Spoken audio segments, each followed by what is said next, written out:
Hello, everybody, and welcome to historic Holman Stadium, scene of this afternoon's high school baseball playoff game between the host Nashua High South Panthers and the visiting from not so far Nashua High North Titans. I'm John Collins, along with Tom King, and we're going to get right into it 5 minutes ahead of schedule, Tom. Yeah, they don't waste any time, right?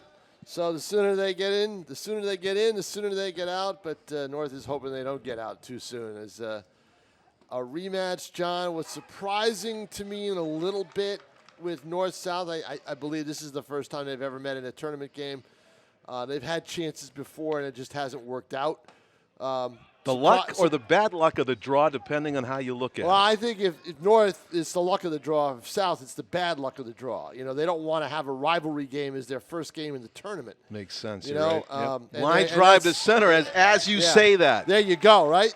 So, I mean, Finley, serves it into center. And the thing is, they're both seeing the same pitcher they saw during the regular season. When the outcome was? 1-0 in favor of Nashua South. But Nashua North squandered a lot of scoring opportunities in that game, John. Yeah, they did. Tooth and nail battle.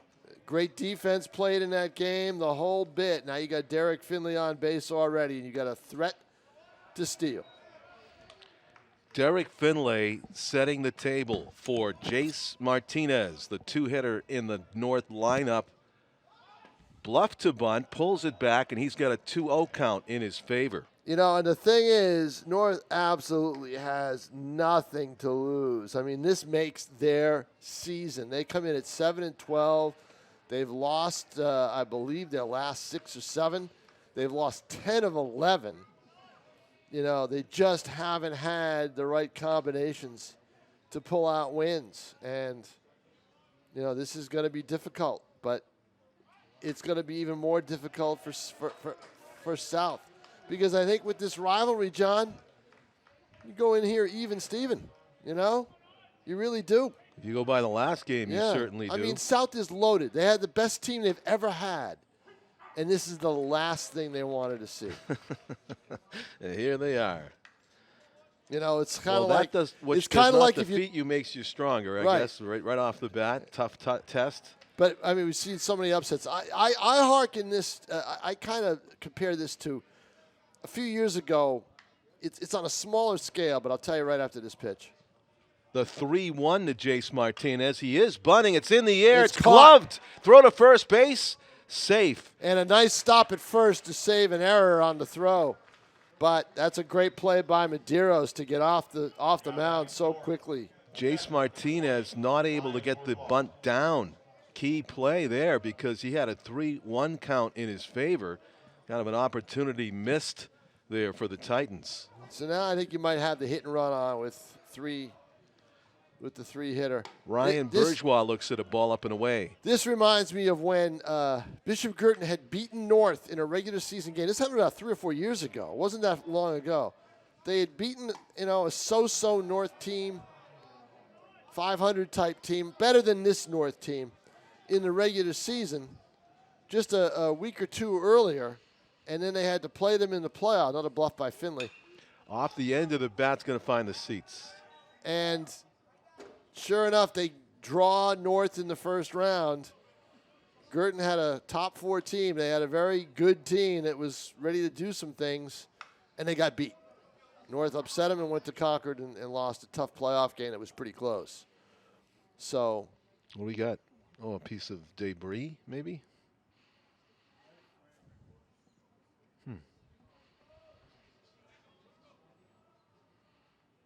And looks like that ball just got fouled into the stands. Back in the ump's pouch. Love it. Well, they're conditioned to do that for high school games, basically.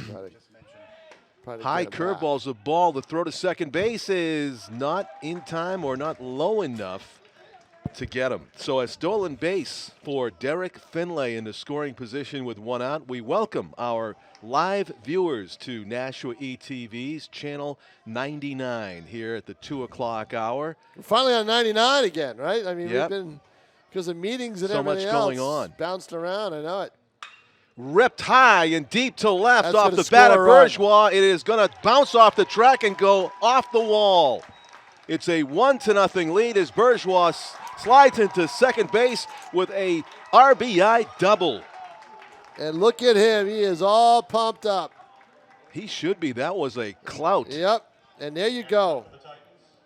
See, my choice for starting this game would have been Nick Shaw.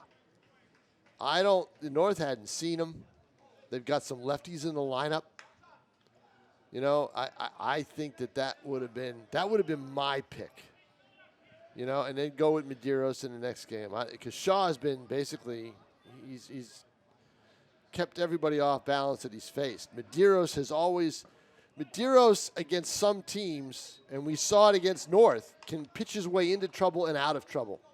And in this case, North's already got a run on the board.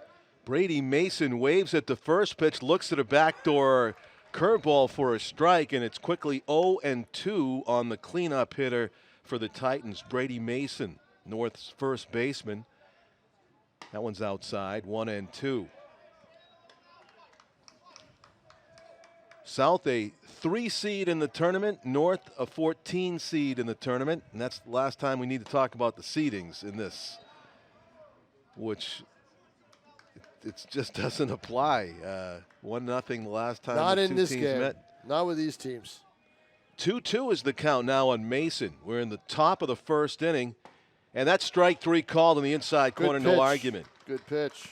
The funny thing is Derek Finley after the game, I talked to him after that game, he said he thought that would ignite his team because it got them fired up and playing with a little more emotion.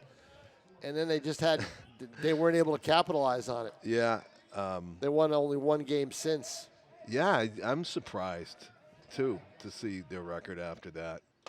That ties up Andy Barry up and in. Yeah, and that's I think that's probably the pitch he should have thrown to Bourgeois. Absolutely. That was a tough pitch to handle right there.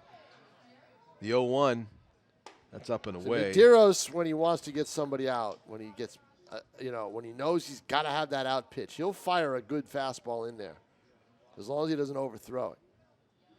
Like he just did that one. Right. Here's the 1-1. That's going to hit him. And there Nowhere you to go for Andy Barry. Right. See, he's overthrowing. Yes. He's not shortening his stride, and he's trying to get everything he can behind the ball, and he's overthrowing things. Colin Holbrook is DHing for center fielder Austin Suchecki, so it is Holbrook in the 6th spot in the order, batting from the left side. Yeah, some changes. Holbrook is usually out in the outfield and left field. North trying to get maybe better defense in there with with a different center fielder and moving people around. Although hard to imagine what improving on that center fielder that played, Raisin and Andino who made those catches. He's in left today. Yep, right, exactly. So it's kind of a defensive outfield, I think. So the other thing is, if you notice, South's lineup, River Hart is now the leadoff hitter. De La Rosa is second. They flip-flopped him. They did. That's up and away. A good take by Holbrook, who is in the driver's seat here. 2 balls, no strikes. A left-handed batter, right-handed pitcher matchup for the Titans as they like their chances to plate a second run. I would have loved Nick Shaw in these situations. See, he that hit the back foot of the batter. Hits another one. 2 in a row, loads the bases. Bourgeois to third, they're gonna go Barry out, to second, and Holbrook goes to first. They're not trying to settle Medeiros down. Basically, he's just overthrowing.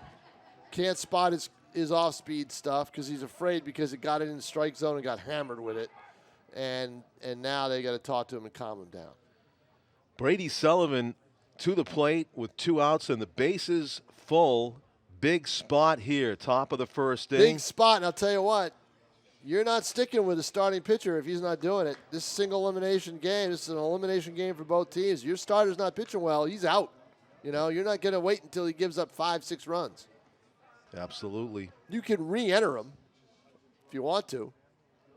But you throw the pitch count where he's out the window because you do have a limit, but you got to get by today. You can't worry about tomorrow. The pitch. Line to center is going to hang up there. And the catch is made. The threat And the damage averted. 1 run in the inning for the Titans as the Panthers come to bat. A bullet dodged there for South Tom. No doubt about it. You know, line out to center. He throws his best pitch. It's hit hard, which you will do against him. But yeah, right at River Hart. Yeah.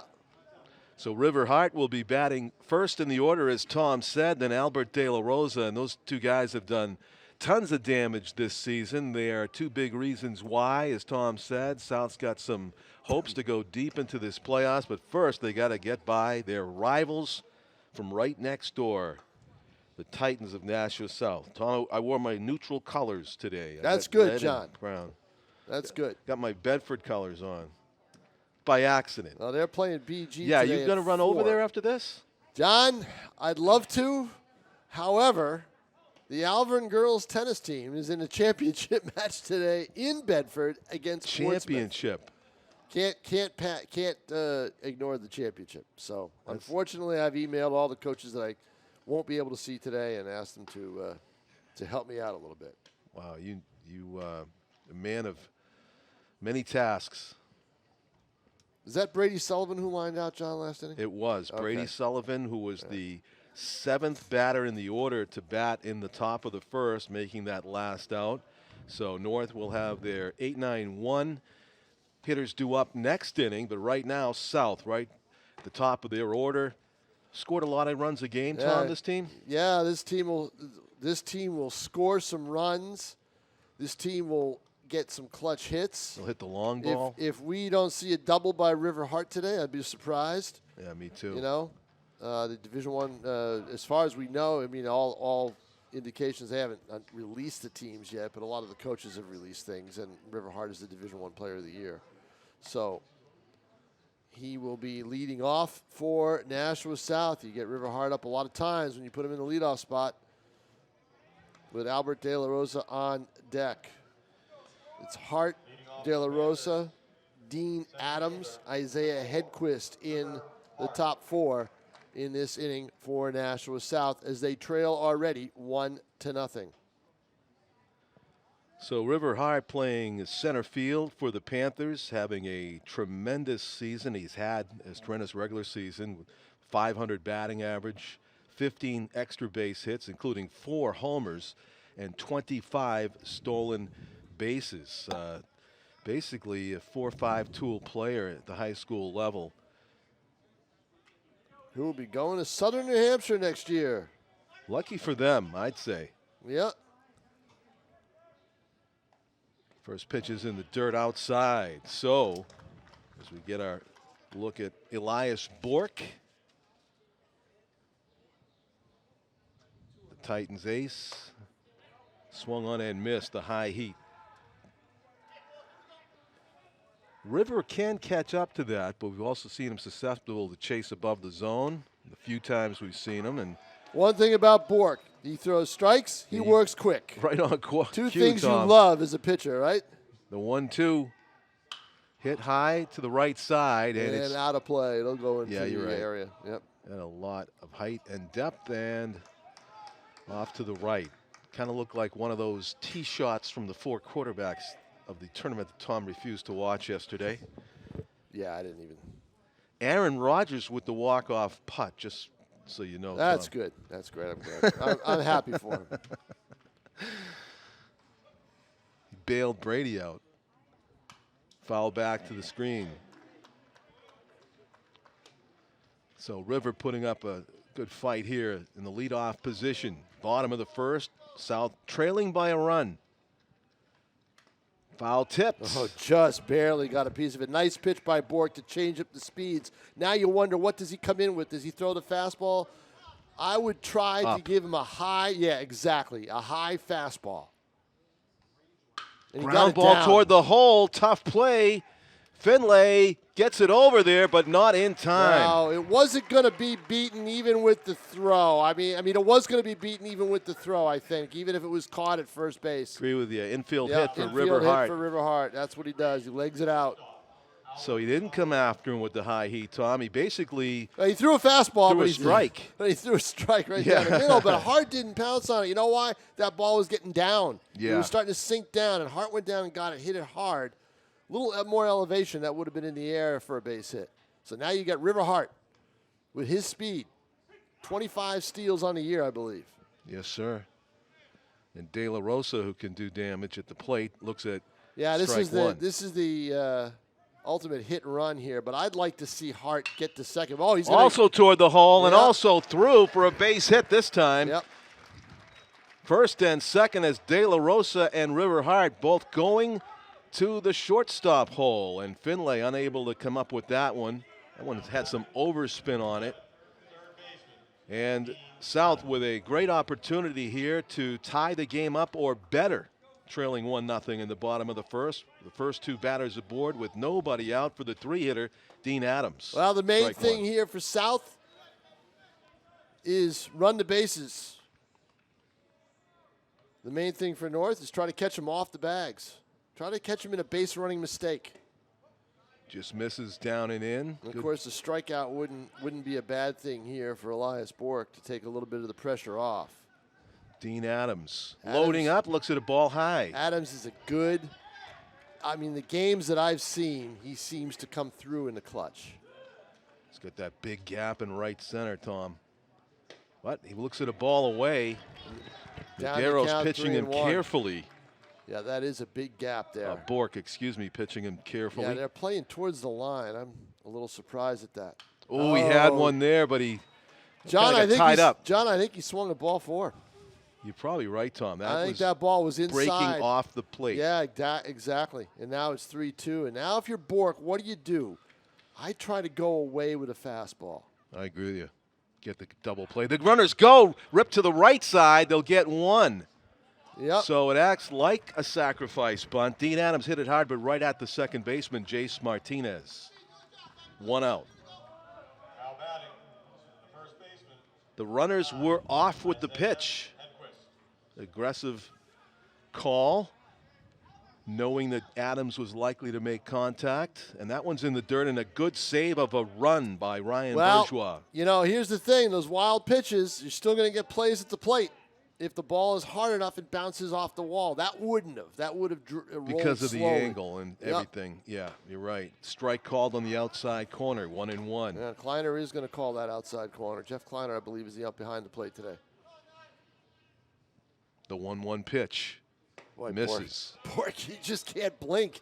You can't pause to do this or that. He is going to pitch. He pitches quicker than my Iron Mike at home.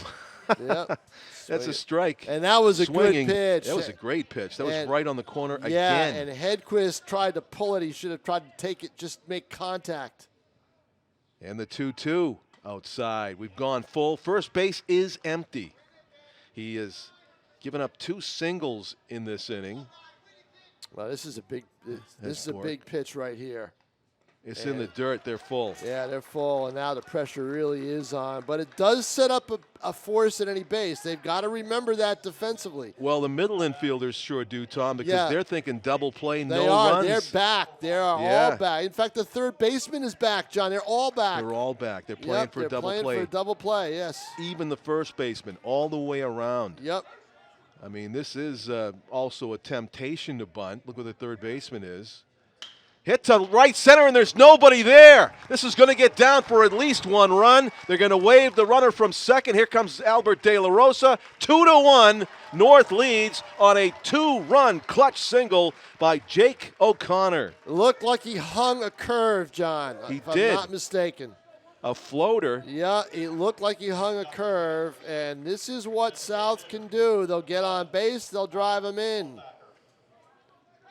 That one is a sigh of relief for South because they, of course, needed to come away with something. There's a solid single to center. That's going to score 2 more unless the runner is cut down at the plate, and he won't be. It is a 4-run, 2 pitches for the Panthers. Wow. 4 runs in 2 pitches. That was dead red. That was a fastball, just was right on the plate. Helfatcher got that single. Yep. He's at second base on the throw home. He's in scoring position. 4 out of the first 5 batters to come to the plate have scored for the Panthers. It was Hedquist and O'Connor that came home. I just had a feeling today. You This don't foul. see games like we saw during the regular season twice in a year between two teams, right? You're not going to get that same game. You would know, Yeah. having covered thousands. Yeah, and I thought a lot of runs were going to be scored today by both teams. Ooh, over the head of Hunter Ward. Fortunate to just got away from Bork. Yeah, I think he expected that. Yep. And good catch by Ryan. Ward's a good Bergeron. contact hitter, John. The 1-2 makes contact up the middle and through for a base hit. That's going to be another run. Boy, I don't know if that's a base hit or an E6, John. You know, he never touched it, Tom, but I think you got to give the E. I think you got to give the E2. It right under his glove. Yeah. And he had the play at first base. Yeah, Derek Finley Yep. unfortunately short-armed it. Yep. And didn't get the glove down. And scampering around from second is Hulfatcher. So we do have to take away an RBI from Hunter Ward, who my guess is going to take off for second base at some point in this at-bat. 8th batter. In fact, I'm hoping he does so I can get a photo. Right. You're ready.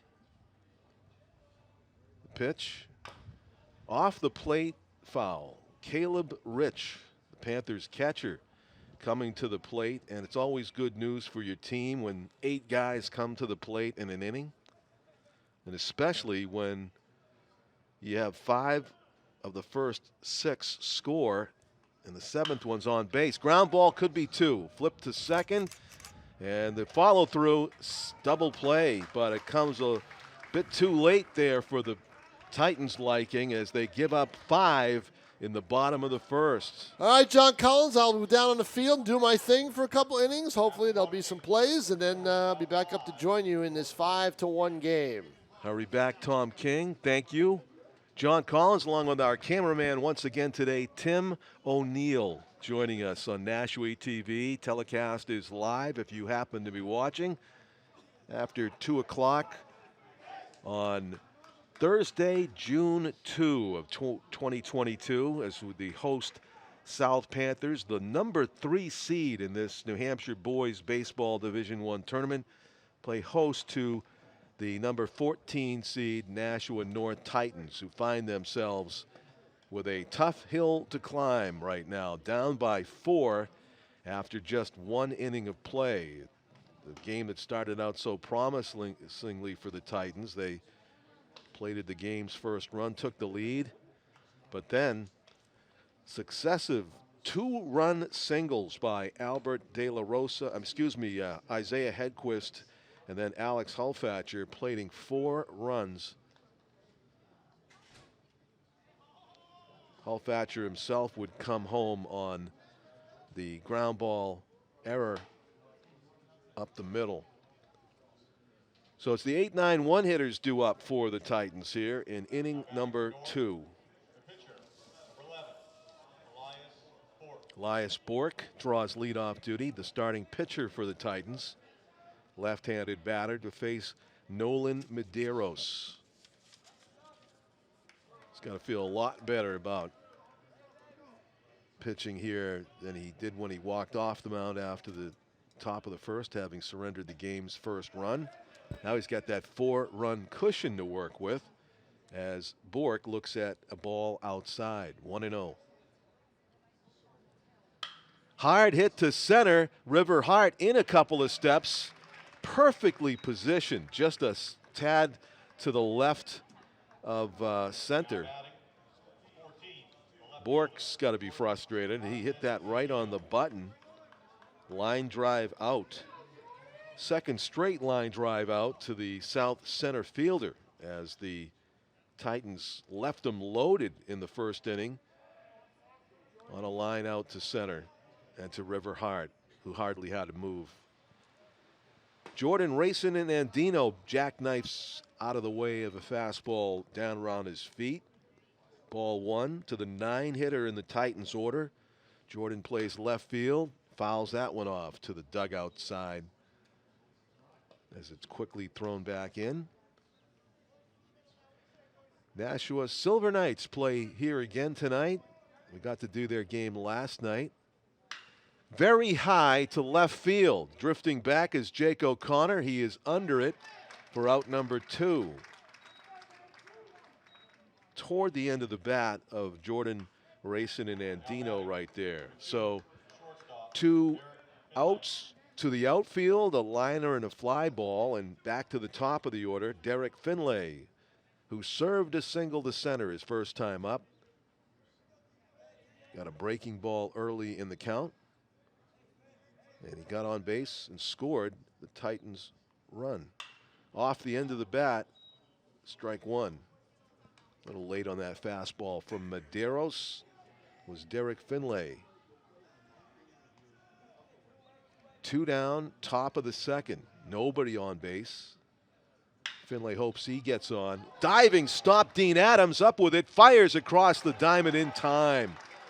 Defensive play of the game so far made by Dean Adams, the Panthers' third baseman, for the 3rd out of the inning. So we go to the bottom of the second. The Panthers lead 5-1. Game scheduled for 7 innings. Single elimination preliminary round playoff game between these two intra-city rivals, the Panthers of South and the Titans of Nashua North. Put a little star for a sparkling defensive play next to that one in the score sheet. 5-3. Bishop Girton is playing host to Bedford in their preliminary round baseball playoff game. A little later today. That's scheduled for a 4 o'clock start at BG. When I first saw the tournament schedule, I was thinking, wow, doubleheader at Holman. But they have the Silver Knights to be concerned about. And so 1 game only here, and then BG will take on the hosting duty at their high school. 15 teams in the tournament, the Division I tournament. Let's see, Portsmouth has the bye. You have 15 teams, so you had 7 games. Portsmouth is awaiting the winner of BG Bedford. So that'll be a tough row to hoe for the Cardinals if they are successful as the 8th seed defeating the 9 seed over at BG this afternoon. Number 2 seed is Pinkerton. They're taking on number 15 Spalding in Derry. High fly may be in fair territory. Drifting over into foul territory to make the catch is North right fielder Andy Barry. So 1 up, 1 pitch, and 1 down as Leo Capico flies out to his counterpart in right. River Hart, who singled, beat out an infield hit and scored the game's first run for the Panthers. First pitch swinging, kind of golfing at one on the inside corner at the knees. Strike 1. Elias Bork, starting pitcher for the Titans. Kicks and throws. Hit hard and deep to center. Going back and making the catch is Austin Suchecki. Certainly River gave it a ride. He wasn't able to get fully extended because that pitch was actually on the inside corner of the plate. And a great location by Bork. Still Hart drove it high and far to center. And Suchecki got a nice jump on it to glove that one over 300 feet away. Albert De La Rosa batting now with 2 out and nobody on in the bottom of the 2nd inning. South plated 5 runs in the first. Albert De La Rosa got 1 of their 4 hits. The pitch outside and low.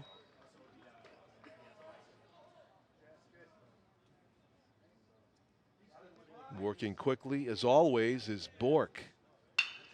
Ground ball to the shortstop. Finley has it on a couple of hops. Good throw over to first base. And it is a 1-2-3 inning for Elias Bork, including taking on the top 2 batters in the South lineup. So we go to the top of the 3rd inning. Still a 5-1 game. The number 3 seed, the Panthers, in control at the moment.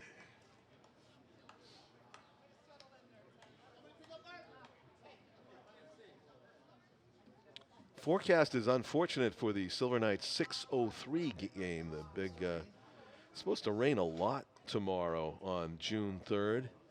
That scheduled 6:03 start. It's a 90% chance of rain tomorrow. It's going to start at 2 o'clock this morning and just keep going. So I don't know what they'll do with that. Of course, the whole idea of having it on 6:03 or 6:03 might have to be scrapped. Hope not.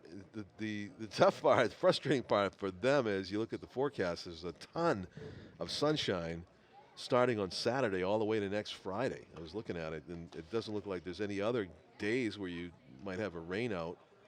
There's a sprinkle on next Tuesday. That's it. Sun. Just we're in for a nice stretch.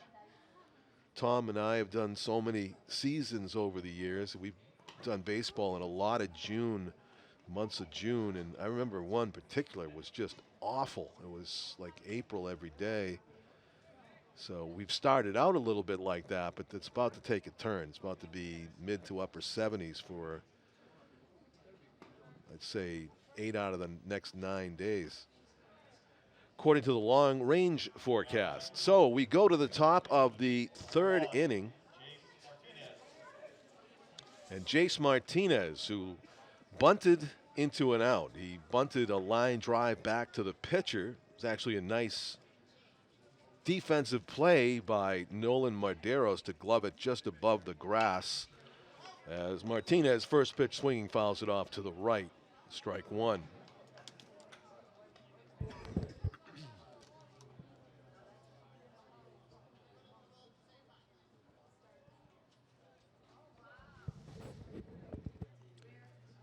Madero seemed to pause a little bit there to change up the pace of his delivery quite a bit. Didn't help, though, on the location as he slung it way outside. 1-1 is the count. Madero's going to reload a little bit. Jace Martinez gets reset, and that hits the outside corner. Good pitch right there from Maderos. 1-2. Statistically, that's a big pitch. Instead of 2-1, 1-2 changes the outcome many times. Strike three called. No argument on the bender from Nolan Maderos. Freezes the two-hitter Martinez for the first out of this 3rd inning. Caught looking. Second strikeout for Maderos. Here's Ryan Bourgeois, who clubbed a deep doubled off the warning track in left. He loads up again. This is very high, higher than it is deep or fair, and it goes out of play near the bullpen area.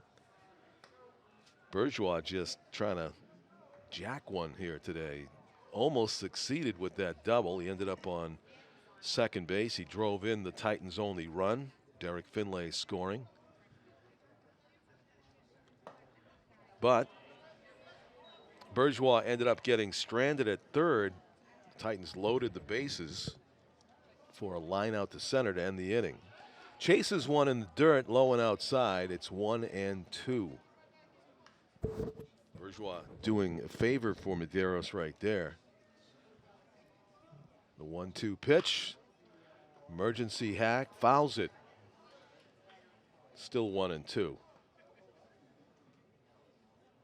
I want to take a look at that in case it got scuffed. You would think it would. Off the end of the bat like that. Apparently not so bad. The Wilson A1010, a durable baseball. And it also is tightly wound and it flies. I've known that from batting practice experiments. The only thing that goes farther than an A1010 is a Major League Baseball, the top of the line. Line drive, and it's going to get down for a base hit. That is a nice opposite field piece of hitting with 2 strikes on him by Ryan Bourgeois, who is 2 for 2. He sent one to the warning track and left for a double, and he goes the opposite way for a line drive single to right in 2 plate appearances. So Bourgeois is on base with 1 out, and here's Brady Mason, who got caught looking his first time up. one of Madero's 2 strikeout victims.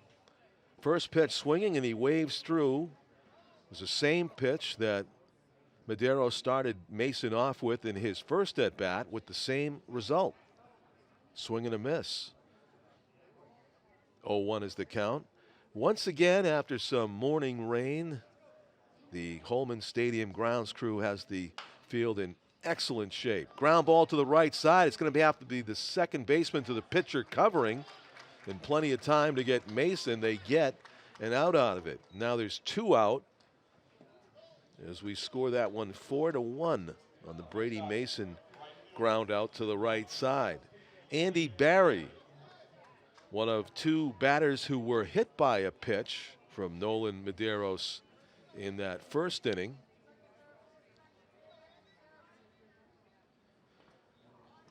Kind of was backing away with his back foot while swinging at the pitch. Low and outside. Would have been ball 1. Strike 1, swinging to Barry. Madero stranded the bases loaded in that first inning when he hit 2 batters. Breaking ball, and again Barry kind of flailing at it. Got fooled by the pitch. The 0-2, there goes the runner. It goes to the backstop, so there will be no throw. Man at third with 2 out. As Ryan Bourgeois was off with the pitch.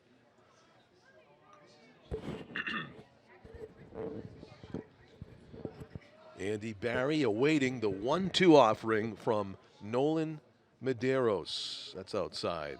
2-2.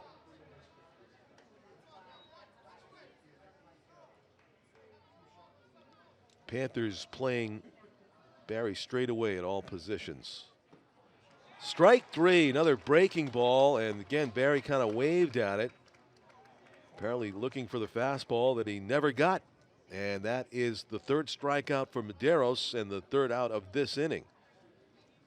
So the Titans do get a base hit, but they leave a runner at 3rd, and we go to the bottom 3, 5-1. The Panthers coming to bat trying to add to their 4-run lead.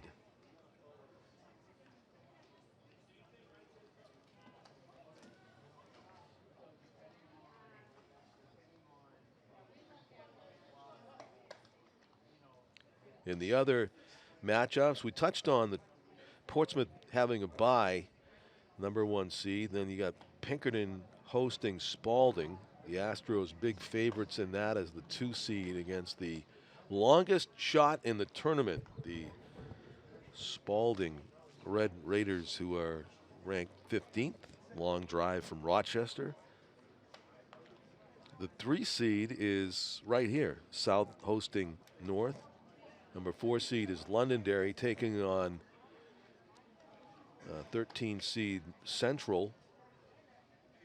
Concord hosting Wyndham. That's a 5 against the 12 seed up in Concord. Exeter and Dover, a Seacoast battle between 6 seed Exeter and the Green Wave of Dover on the Bilball Athletic Grounds.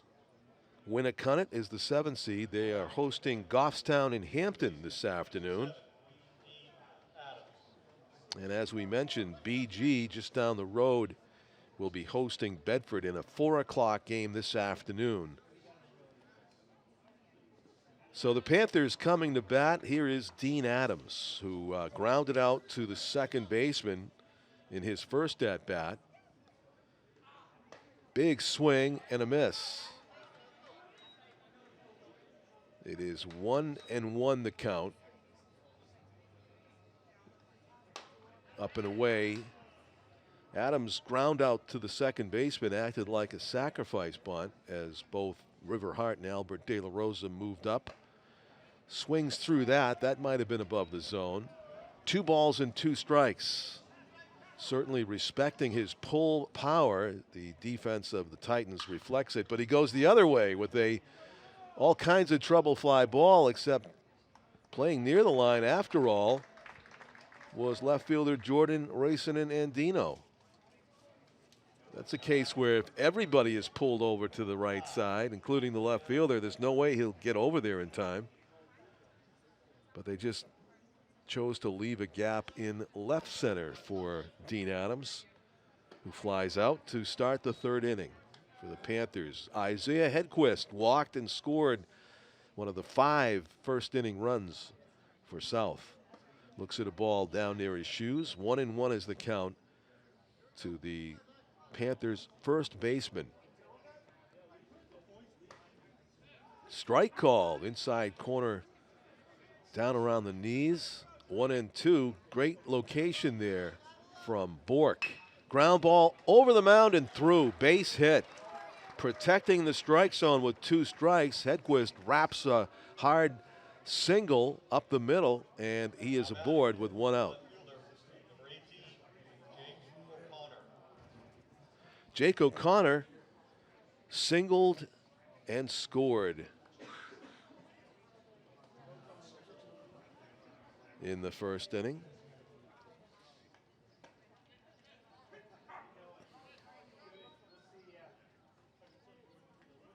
Singled home 2 runs. And then Alex Hulfatcher followed him in the lineup and singled home 2 more.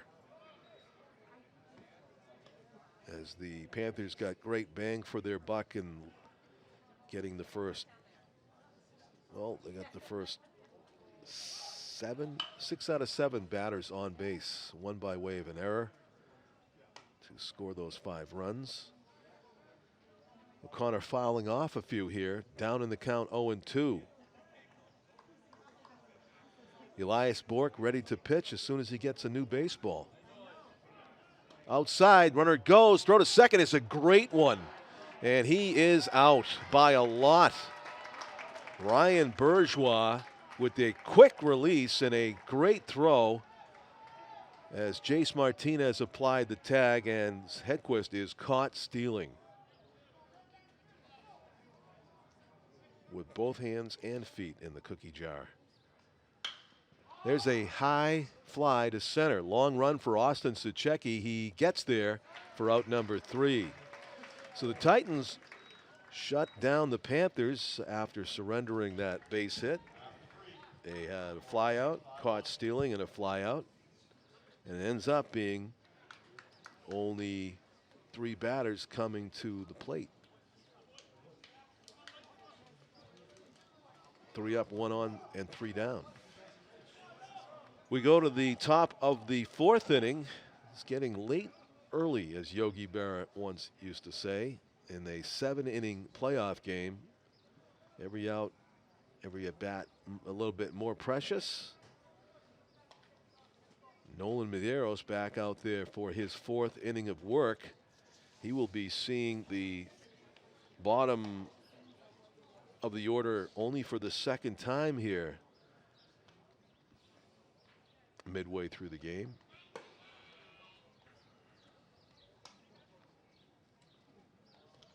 Colin Holbrook, Brady Sullivan, and Elias Bork, the hitters due up for the Titans here in the 4th inning.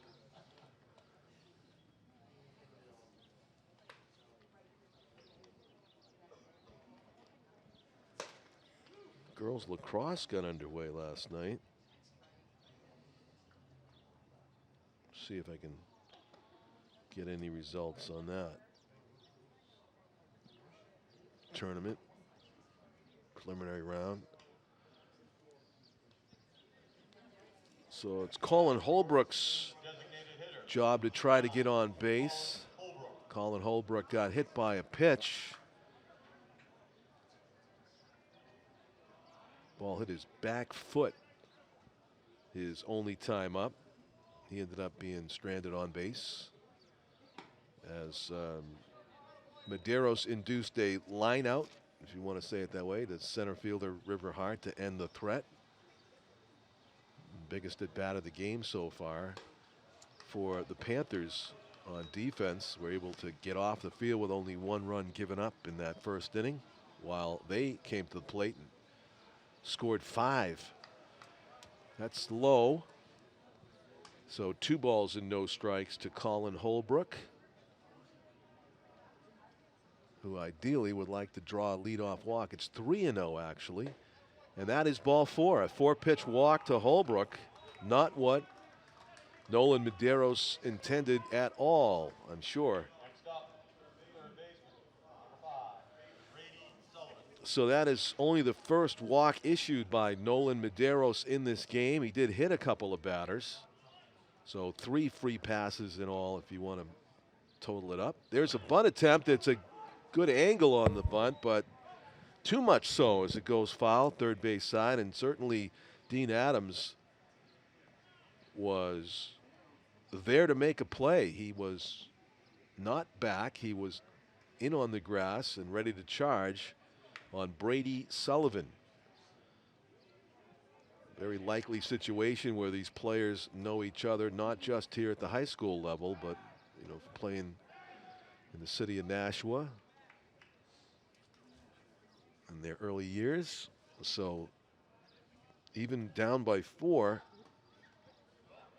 it looks like Brady Sullivan's looking to bunt his way on, probably more for a hit than for a sacrifice, as you don't like to give up outs.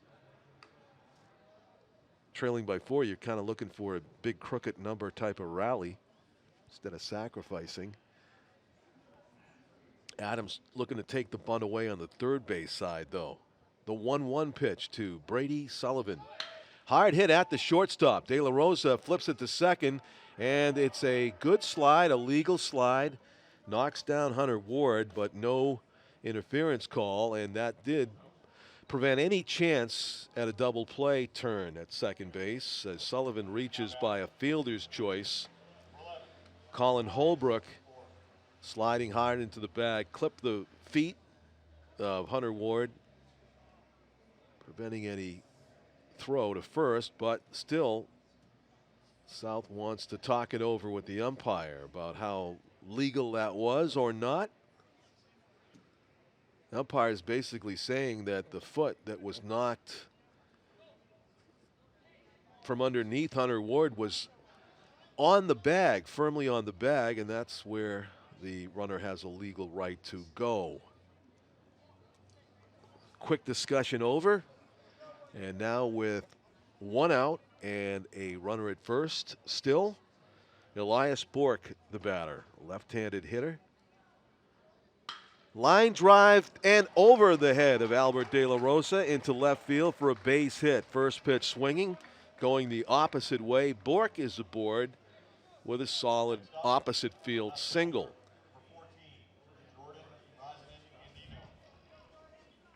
Jordan Rosanen Andino, left fielder, batting for the second time in this game. He flied out to left field his first time up. Batting in the 9th spot in the order, Derek Finlay at the top on deck.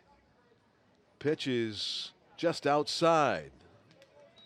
So North with a threat brewing here. Trailing by 4 runs. They'd love to come away with at least 1 or 2 and take a bite out of that deficit. High fly to right. Tracking it is Leo Capico, and there's no chance for anybody to advance. As Capico gets it back into the infield. Shallow fly out to right is the second out of this 4th inning. And with 2 down, Derek Finlay needs a clutch hit here in what may be his second to last at bat of the season, barring a Titans comeback. A big opportunity here for Finlay to get his team back in the game. Ground ball at the third baseman. Adams is going to go across the diamond rather than try to race a runner to the bag. That is the 3rd out of the inning, and Finlay is retired. That'll leave 2 base runners aboard. The Titans have left a total of 6 runners on base through 4 innings. So Nolan Medeiros getting the outs when he needs them and preserves that big lead as the Panthers come to bat in the bottom of the 4th inning, leading 5-1.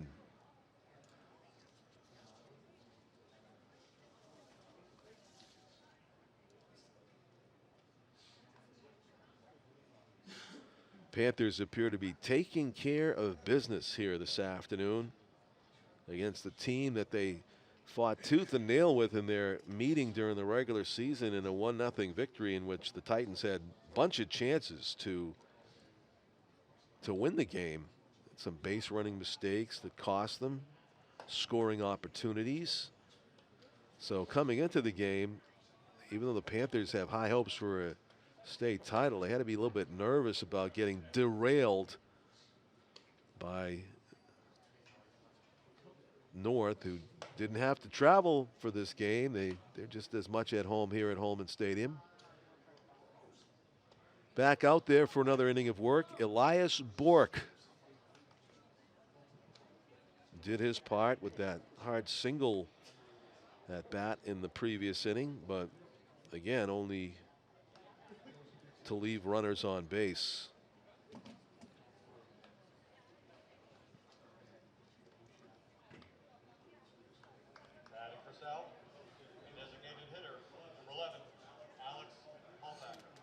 Alex Hulfacker had a great first at bat, a solid 2-run single to plate the 3rd and 4th runs of this game. And then he came home on a ball that Hunter Ward wrapped up the middle a few pitches later to score the 5th run himself.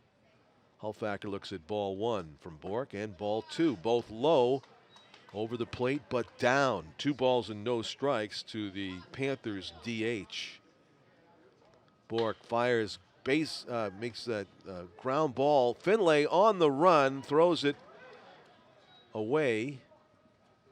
Brady, the first baseman, Brady Mason, not able to glove that. Even if he did, Hulfacker was going right by him. That's an infield hit for Hulfacker. He's 2 for 2. A leadoff single here in the 4th inning for the Panthers. And here's Hunter Ward, who wrapped a hard ground ball up the middle to drive home a run. He won't get credited for the RBI because we did call it an error on the shortstop, but certainly wasn't an easy play.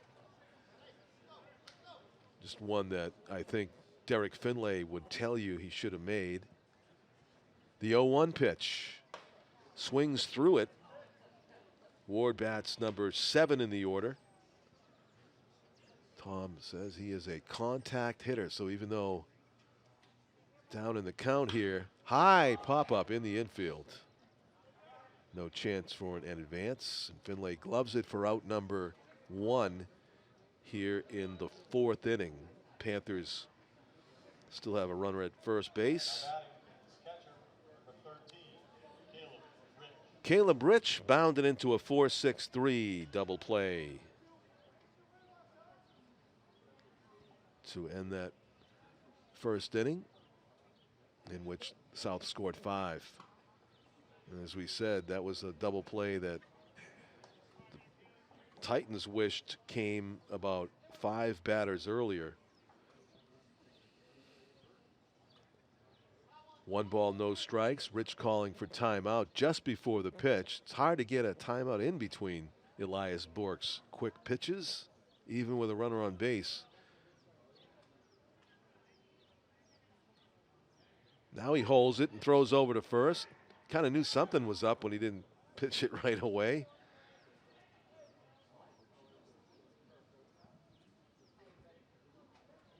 The 1-0. Swung on and missed. Throw to second base is to the third base side. It is a clean steal for Alex Hulfacker, and he is in scoring position with 1 out. Picked a good pitch to go on, too. Line drive, base hit, right center. Hulfacker got a late jump, and they will still send him, and he will score. Ball gets away in the infield. Down to second base goes Caleb Rich. It is a 6-0 South lead. An RBI single to right center by the Panthers catcher, Caleb Rich. And Hulfacker, even though he took 2 steps back towards second to start with, got waved home and scored easily for the 2nd time in this game for Alex Hulfacker, scoring on a single to center. Strike to Leo Capico, flied out to right his first time up.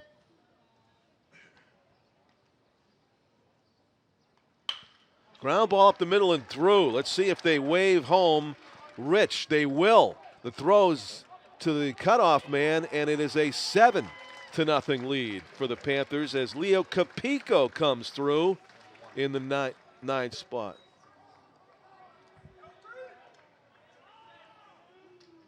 Oh, was he? 7-1. Excuse me, I keep saying 0. It's 7-1.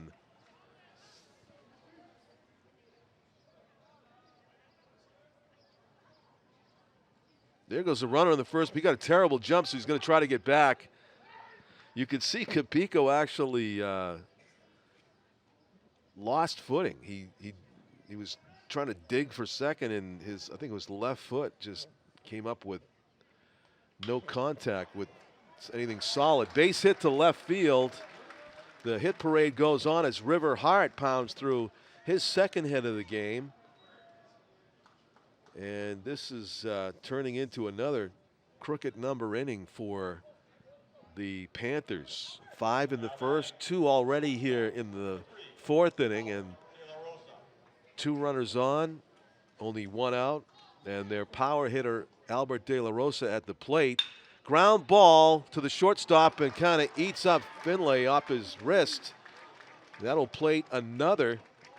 And again, unfortunately, a very difficult play, a sizzling hopper, but got to call the error on the, well, you don't have to call the error on the shortstop. I'll ask Tom about that later. But net effect, another run home for the Panthers. De La Rosa certainly pounded that ball up the middle. River Hart all the way over to third. As Caleb Rich, Leo Capico have scored in this inning. That's 3 are in. Alex Hulfacker started it all with a base hit and a stolen base. There goes the runner, throw to third. And I'll tell you, Brady Sullivan did a good job just to find that, basically for a Stanley Cup playoff reference, a screenshot there from catcher Ryan Bourgeois. Very high to right. Backing up is Andy Barry. He will make the catch, but this will be a waltz home for River Hart from third base. And that is the 9th run of the game for the Panthers, who are piling it on. Sacrifice fly for Dean Adams. It's the second out of the inning.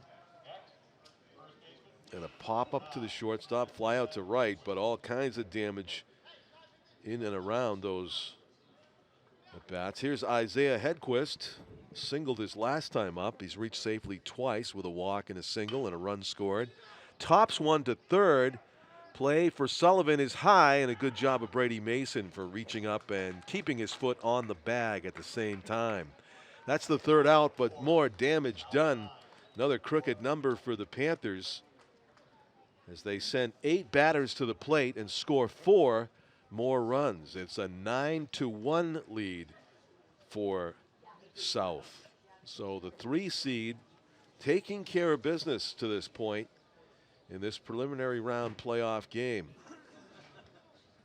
Started out with Titans taking the early lead 1-0, and then leaving the bases loaded in that first inning. Panthers had 2 two-run singles in the 5-run first and never looked back since. This piling on here in the 4th inning.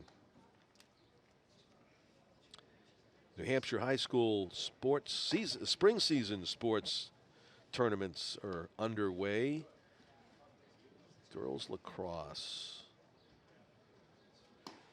Quarterfinal round. Bishop Girton 21. Exeter 5 as the 1 seed took on the 8 seed, and the Cardinals advanced as expected. I'm actually surprised that they gave up 5 goals, but 21 on the board for the Cardinals. South and Sauhegan went at it in their quarterfinal game. 4 seed South against 5 seed 4 seed Sauhegan against 5 seed South, and Sauhegan won it 16-8, as Tom talked about at the start of the game. Bedford, the 2 seed, taking care of business. They beat girls lacrosse. Bedford 19, Londonderry 2. Going to be looking for Bedford and BG to meet somewhere along the line. Line drive and playing very shallow and right. Going to take a hit away. Leo Capico was cheating in, and Jace Martinez lines out to the right fielder. Hit it hard, but an easy play. 1 out in the top of the 5th. Ryan Bourgeois, the catcher, has had a good day. He's doubled to the wall and left and lined a single the other way to right field. 2 for 2. Took a big cut there on the first offering from Bourgeois. That one's high. 1-1 is the count to the Titans catcher.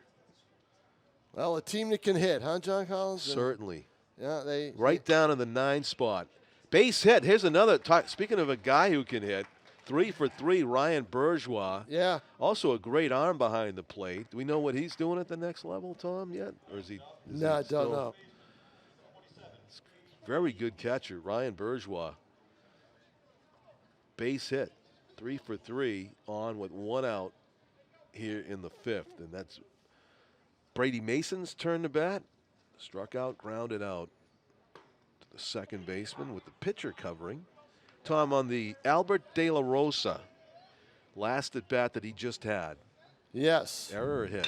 Ground ball at the second baseman. Chance for 2. Flip is wide. Oh, well, that's an error. That's an error. That's an easy call. That's an easy call. You mean the one that went right under the glove, right? It was a hard hit ball, so. It was pounded. Yeah. And it hit the wrist of Derek Finley. I'd got to say, because of the velocity of the ball, I'd have to say a hit. It is a hit. Take that. I mean, do you agree with that? I do. Yeah. I just needed to hear somebody else Yeah, say it. I just thought the velocity of the ball, but I mean, it's a play that, at this level, I'll give it a hit. At another level, questionable. No, but you're right on. You're right on. The Silver Knights would get an error on that. Probably, right? yeah. Yeah. Yep. With a wooden bat, maybe. Yeah. Yeah. But Finley has committed 2 errors. I gave him an error on that throw to first base. Okay. It was an athletic throw. He had to hurry, but he pulled the first baseman off the bag. So that would switch my ruling on that too. Yeah. Because it was in the hole. I thought maybe it was a redeeming. Yeah. I mean, that's a I don't know. That one could have go either way too. Yeah. We were. He's had some tough plays today. Yeah. Yes. Yeah. Nothing. No. Well, maybe one room service. Exactly. So. But if you're South and you want to do things in the tournament and you want to go far, you've got to make a play like that at second base. You cannot allow that to happen. Yeah, it's a North shortstop, but South they got Albert De La Rosa. Actually, Albert had a very similar play to end a game. It was against Pinkerton. Remember that? Well, he didn't end it. He didn't make the game. Play. Yeah, he didn't make the play. It didn't end it. I mean, they weren't up. So. Right. I thought it was a walk-off up the middle. No. It was a walk-off for Pinkerton because they were the home team that day. Remember? Right. So because Albert. Oh, the ground ball. The that's infield right. was in. Yes, the infield was in, but that was with the infield in. You kind of have to. You got to take that into consideration. I do, but it was one of those type of ground balls. It was really hard struck. Yep. 0-2, and that's to the backstop. Yeah, so Medeiros is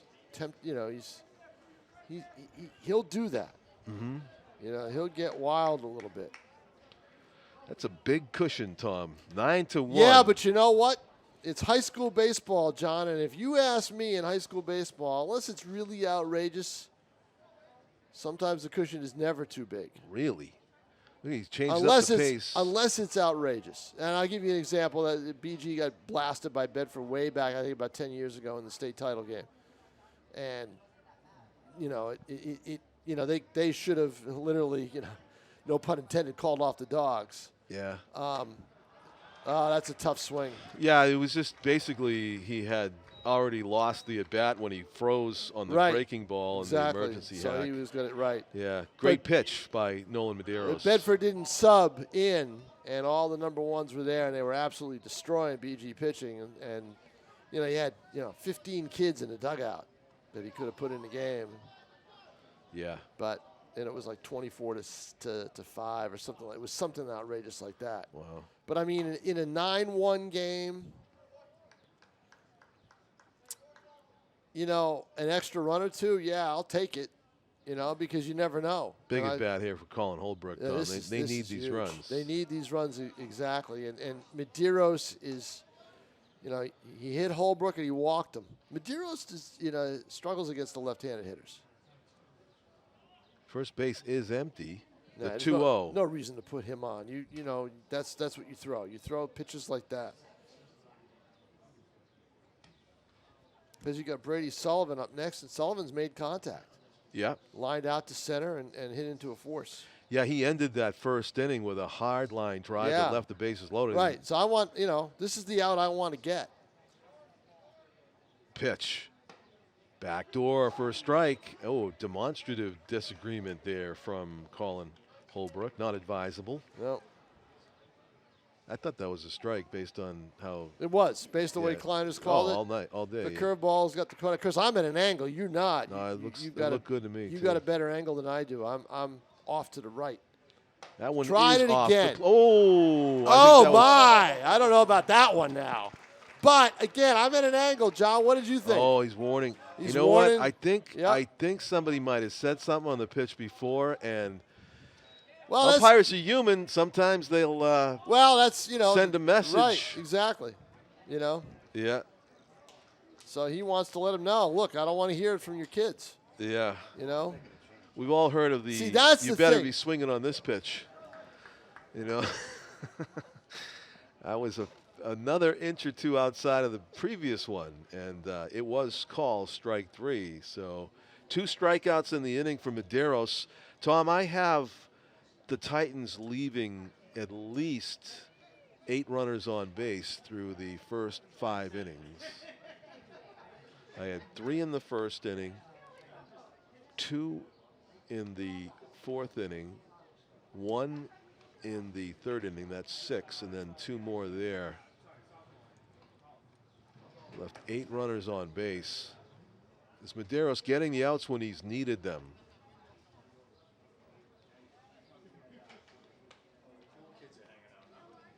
Yeah.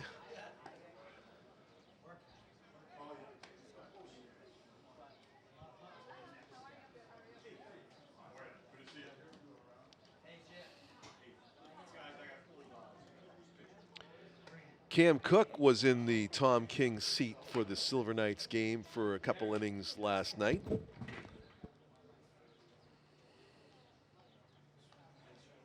We got Tom back for today. The most in-demand sports writer in the United States this week and on Saturday, when Tom was talking about the busiest high school tournament day of the year, first Saturday in June. Got girls and boys lacrosse, got softball and baseball happening. So we do have a new pitcher into the game for the Titans. Let's see. Number 5, thank you, Tim O'Neill. One of the things that's interesting about this North team, and it was made, one of the photographers down there said to me, never saw a high school team have 3 kids go out and warm up each outfielder. It's not bad. Oh, yeah. Have you ever seen that before on the high school level? I never have. No, it's a thing that it's not, every coach does something differently. It's not something we watch, but I mean, when you see the inning about to start, you see a bunch of what a play. Throw to first is going to be in time. Yeah, that's a great play. Wow, that was the third baseman. The change was made, Tom. That was actually number 7, James Markley, newly into the game. Yep. How about that? Yeah. Brady Sullivan, the former third baseman, he's pitching now. He's on in relief. The first pitch that Brady Sullivan throws and the newly inserted player in the game does that. Yeah. That's tremendous. Not bad, huh? Yeah. Talk about ready to play coming out of the dugout. Ready to play, and you've got to anticipate the pitch, right? Terrific play by Markley. Yeah. So 1 up, 1 pitch, and 1 down with a asterisk next to that one. as it was Jake O'Connor hitting it hard, but nothing to show for it. Yeah, in between innings, Mike Lee was from Alvin. The retired Mike Lee came over and was asking me a couple questions about BG. Ah. But they've got a kid from Bedford who's a pretty good pitcher, and Evan Kaplow, and he wanted to know if he was going Kaplow, today. yeah. Kaplow's very good. But he's tough play. Got him. In time, Derek Finlay. Yep. Throwing Finlay, the leather. Finlay is both ways. I mean, yeah. the thing with Derek Finlay is he's so athletic. He can get to any ball. It's just a question of whether or not he's able to make that play because of because of the tough plays he's got to make. Right. So, but the other thing too is he's susceptible to the short hop. But, if I'm looking for a shortstop, besides the two guys that are out here, and Hart and Albert, and Albert, if I'm looking for a shortstop and they're not around, I'm grabbing Finlay. Right. So the left side of the Titans infield with two sparkling plays in a row. He's only a junior. He'll be the shortstop around here next year. Sure. And he'll get another chance here, and he comes in perfectly to play that and guns on the optimal hop. Yep. And a 1-2-3 inning, 3 ground balls to the left side. The Panthers go quietly for once, actually twice. They went 1-2-3 in the second. So we have played 5 here at historic Holman Stadium, and unfortunately, one of these teams is going to be history for the season. Yep. And the other one will move on. And right now, with a 9-1 lead, the odds favor Nashua South. Certainly do, as Nolan Medeiros comes out for another inning of work here in the 6th. Things are looking up for the Panthers, the number 3 seed, to move on in the tournament. Who will they do to play next, Tom? Exeter, if Exeter wins their game today. Exeter, they're hosting Dover. Yeah, and that's a tough one. That's another That's another rivalry. Seacoast rivalry game. You got a tough one out there, and you'll see what happens. But here's the thing: if North had won and Exeter, if North had won, I think either way, they would have had to travel to the Seacoast. But South wins, they are guaranteed a game here on Saturday, with the Silver Knights playing at 6 here again because they have 4 straight home games. I would imagine that Saturday game will probably be right around the same time, maybe 1 o'clock, 1 or 2. But that'll.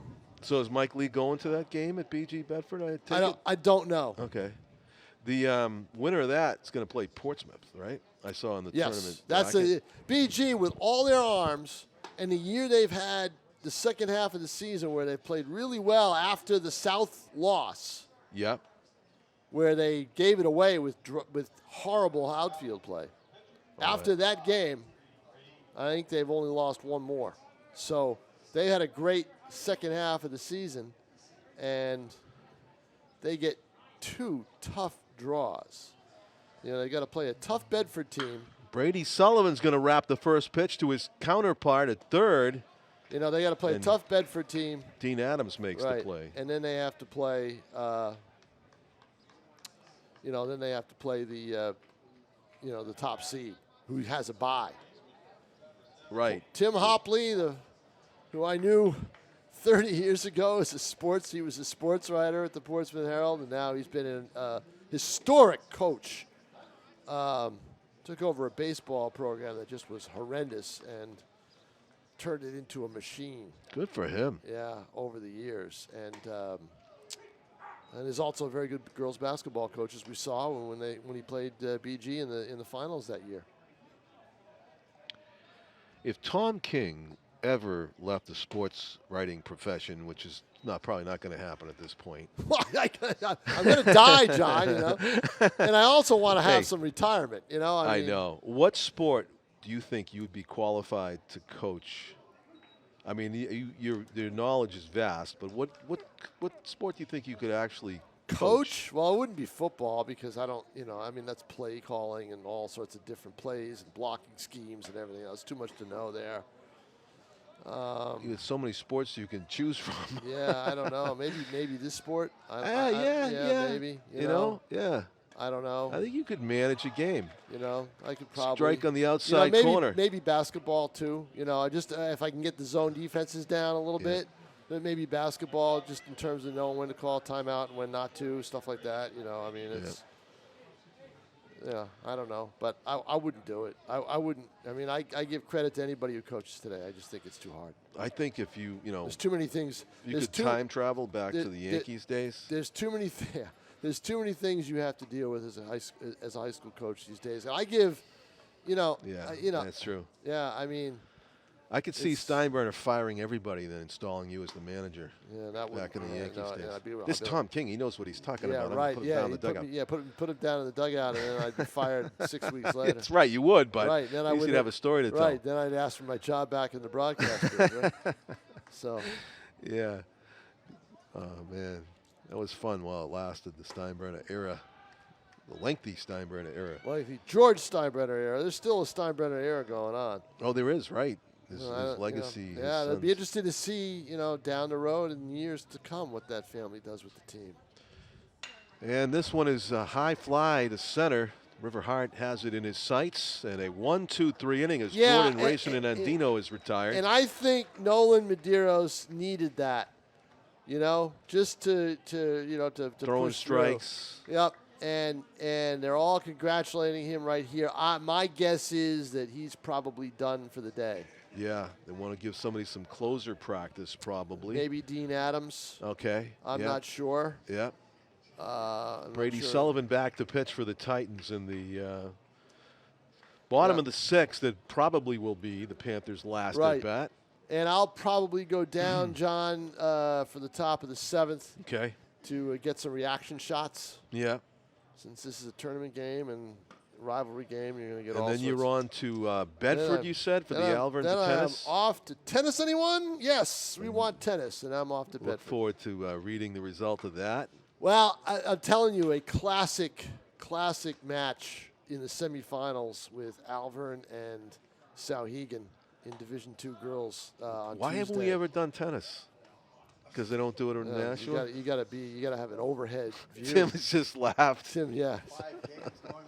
Yeah, you gotta have an overhead because there's too much overlap. Well, you gotta have an overhead view too. Talk to me about the venue. What does it look like? Do they have fans there? Well, I mean, this was Camp Young Judea in Amherst. It's in the middle of nowhere. Oh, really? It's off. Do they have viewing stands? No, there's no stands. I mean, wow. You're just along, there's 8 courts, and you got people down at the entrance to the first court, and you got people along the fence behind the other court. And so it was down to the last doubles match. It's swung on down to the last doubles match with each team winning 4 individual matches. They play 6 singles and 3 doubles. And they were tied at 4, and the doubles match went to a tiebreaker. So, and it was the last match on the court, John. And so if you closed your eyes, you thought you were watching the U.S. Open because you know how you hear those cheers in the stands? Oh, get hit. No, he didn't. No. Wow, he didn't. He spun on the way, Caleb Rich. You know how you hear those cheers and those cat calls and everything? You were hearing the same stuff. It was what pressure on those kids, but what fantastic tennis, lots of great shots, Probably unlike the U.S. Open, too. You got people just standing on the other side of chain link. Well, it's unlike the U.S. Open, but if you close your eyes, you think you're watching something like that because you hear the noise. It's the same noise. Every point was cheered loudly by fans and teammates because you got all your teammates. They're all done. They're all watching too. Sure. Right? Everybody's crowding around. Yeah, everybody's crowding around. They're yelling out the name. Come on, Maddie. Come on, Kathy. That's intense. Oh, it was intense stuff because it was very close. It came down to that one match. Caleb Rich with another hit. He's 2 for 3 with that ringing single. And here's Leo Capico, who's 1 for 2. Capico drove in a run in the 4-run 4th inning with a single up the middle. Checking in on the runner is Brady Sullivan.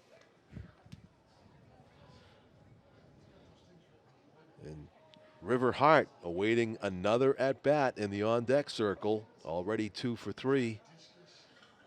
due for a double, as Tom predicted at the beginning of the game. Yeah, we haven't seen a double. Just a couple of impactful hits. He figured prominently in the 5-run first and the 4-run fourth. High in the air, will it stay playable? No. No. Hits the railing beside the dugout, ends up on the other side of the dugout. Yep. Fans are looking around for the ball, like, where is it? It's over the other side of the dugout.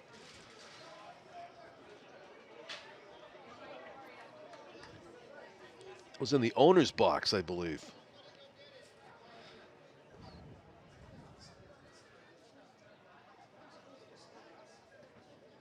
So Leo Capica will get another crack at it. The 1-2 pitch forthcoming from Brady Sullivan, who moved from third base to pitch in relief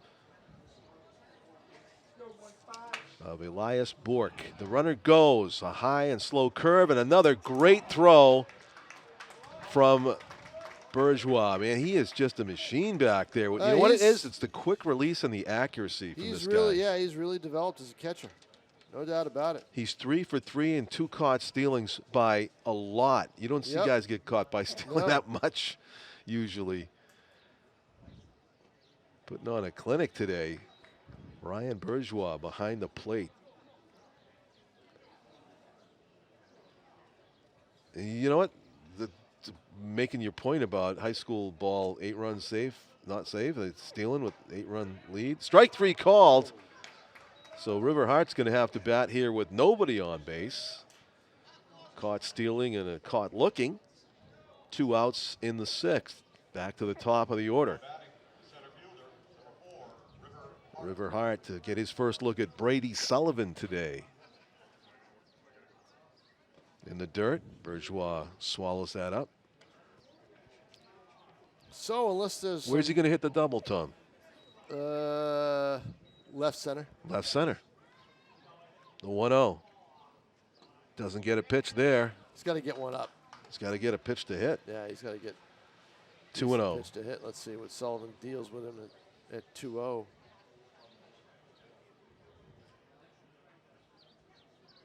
Oh, he had a pitch. He did. Overswung a little bit. Pops it up. Sky high.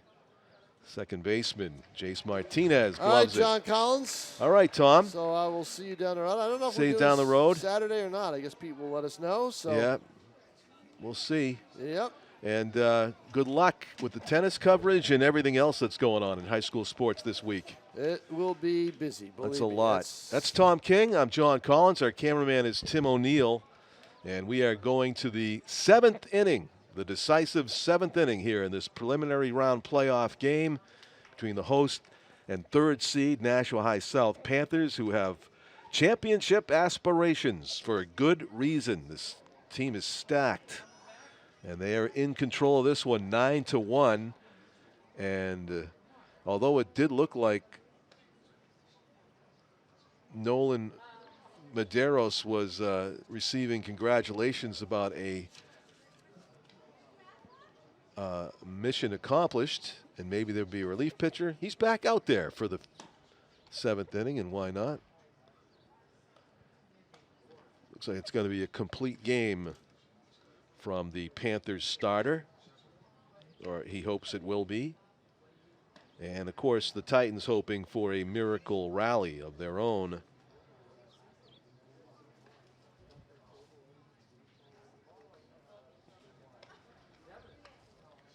Nolan, a senior pitcher on the mound for the Panthers.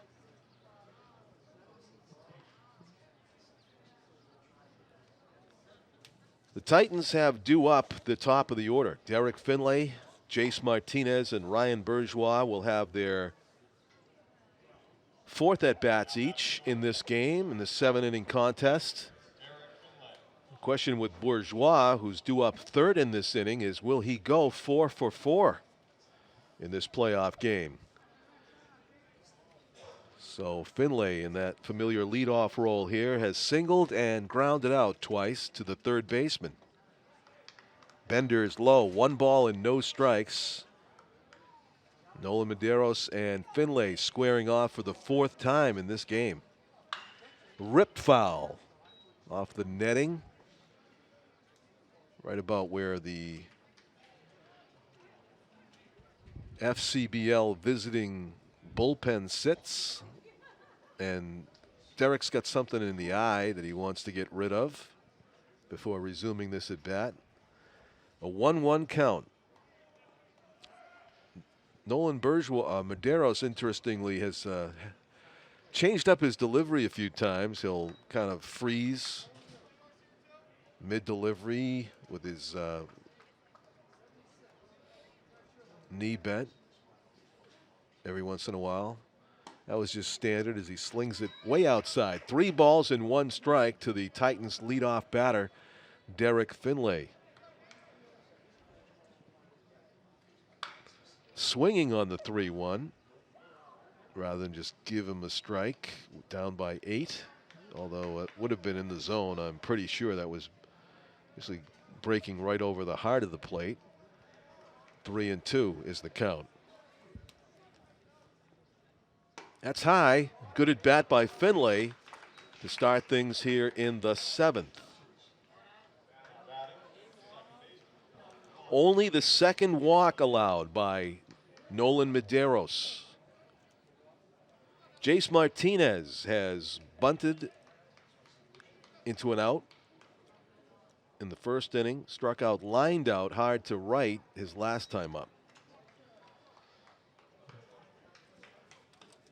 Trying to keep the line moving here in the 7th inning and put a dent in that 8-run deficit as the Titans face elimination with only 3 outs left. Conservative lead over there for Finlay. He probably will not be stealing, even if he does have a high percentage in this situation. Tough play. Albert De La Rosa fires to second. They have one on the scoop. Back to first. Almost turned a brilliant double play. They do get the big out at second, though. De La Rosa ranging to his right on a difficult chance, making a hard throw to second, and it was Hunter Ward with the nice scoop to get the first out of the inning. Jace Martinez reaches on a fielder's choice. Really robbed of a hit there, but hustled to stay out of a double play on the back end. And here's Ryan Bourgeois trying to go 4 for 4. A big swing and a foul tip into the mitt. He has doubled off the left field track and wall, singled to right, singled to left. I think it was through the hole. And he's got a 1-1 count here, right? The pitch. That's away, up and away. It is 2-1. 2-1, the umpire indicates. Bourgeois comes set. Big swing and a miss. It looked like Bourgeois was trying to pull a pitch that was floating away from him. So it's 2 balls and 2 strikes.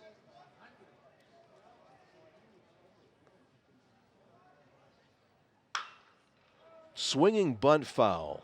We'll do the 2-2 again. Game within a game here as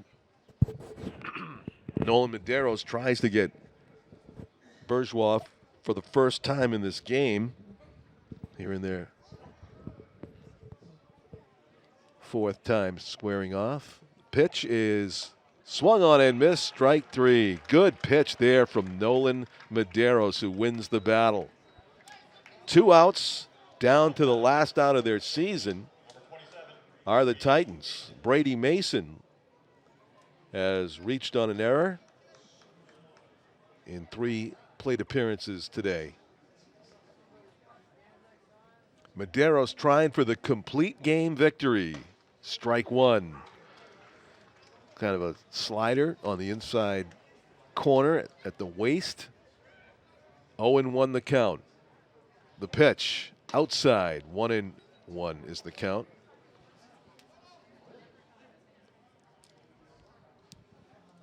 South to play the winner of the Exeter-Dover baseball game. I'm getting ahead of myself, but it is an 8-run lead with 2 outs.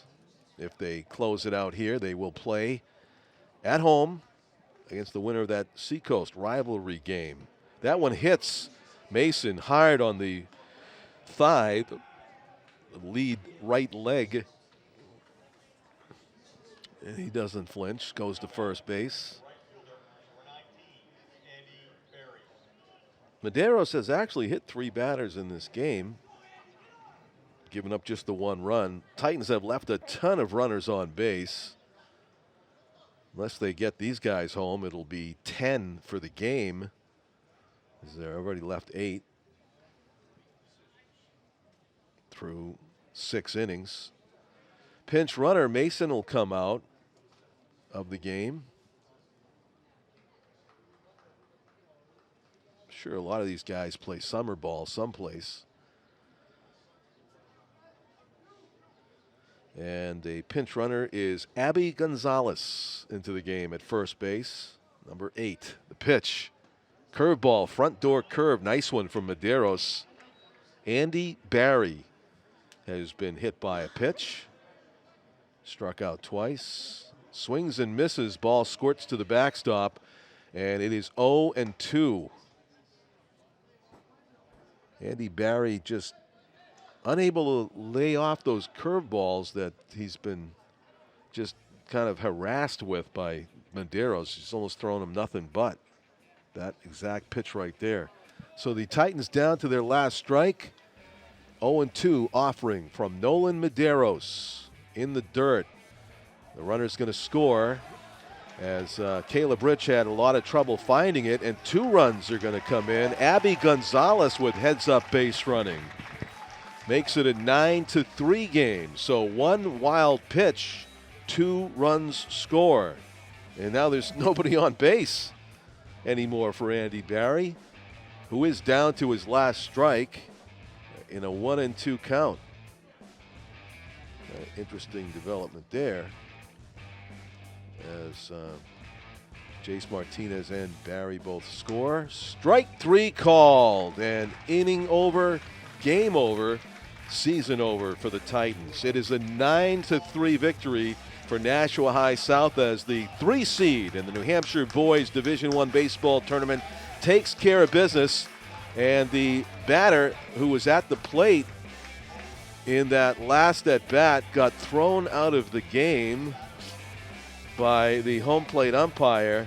Actually, I don't know, it was Jordan Rasinin Andino that got thrown out of the game at the very end there, as he stood in line to shake hands with the Panthers. You don't see that every day. The umpire explaining to the athletic director, Lisa, exactly what maybe transpired there, what was said. Oh, Junior. Yeah. Oh boy, first game next year off the table. Well, congratulations to the Titans on a battling season that they had, and giving us great entertainment in the game that we covered before this one and in this one. So it's Nolan Medeiros with the complete game victory, and South moves on in the tournament. For my partner, Tom King, my cameraman, Tim O'Neill, I'm John Collins, thanking you for watching. South takes it.